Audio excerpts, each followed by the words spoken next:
ഒരു സന്തോഷം. ഇത് മുഴുവൻ മണ്ണുകൊണ്ടാണ് ഇത് ചെയ്തിരിക്കുന്നത്. ഇതില് മുഖവും മൂക്കും പല്ലും ചുണ്ടും മുടിയും ഒക്കെ മണ്ണുകൊണ്ടാണ് ചെയ്തിരിക്കുന്നത്. വെച്ചാൽ മണ്ണിന്റെ പൊടി. ഞാൻ നാട്ടിലെ ചെറുപ്പക്കാരോട് പറയുന്നു, മറ്റു പല പൊടികളുടെയും പുറകെ പോയി നാടിന്റെയും നിങ്ങളുടെയും കുടുംബത്തിന്റെയും ജീവിതം തകർക്കരുത്. മണ്ണും പൊടിയും കൊണ്ടൊക്കെ ഇങ്ങനെ കഴിവുള്ള കലാകാരന്മാർ കലയും ആർട്സും സ്പോർട്സും ഒക്കെയാണ് ലഹരിയാവുന്നത്. 3D ആർട്ടിസ്റ്റ് ഒരു കയ്യടി ഇദ്ദേഹത്തിന് കൊടുക്കണം. അദ്ദേഹത്തിന്റെ കഴിവിന് ഒരു കയ്യടി കൊടുക്കണം.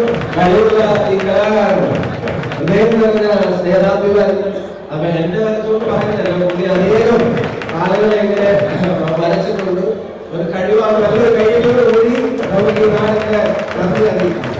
പ്രിയപ്പെട്ട നേതാക്കളുടെ സാന്നിധ്യത്തിൽ പൊന്നാട അധ്യക്ഷനായ ഷമീർ പീഡികെ നേതാക്കന്മാരുടെ സാന്നിധ്യത്തിൽ പ്രിയങ്കരനായ ഷാഫി പറമ്പിൽ നമ്മുടെ കടത്തനാട്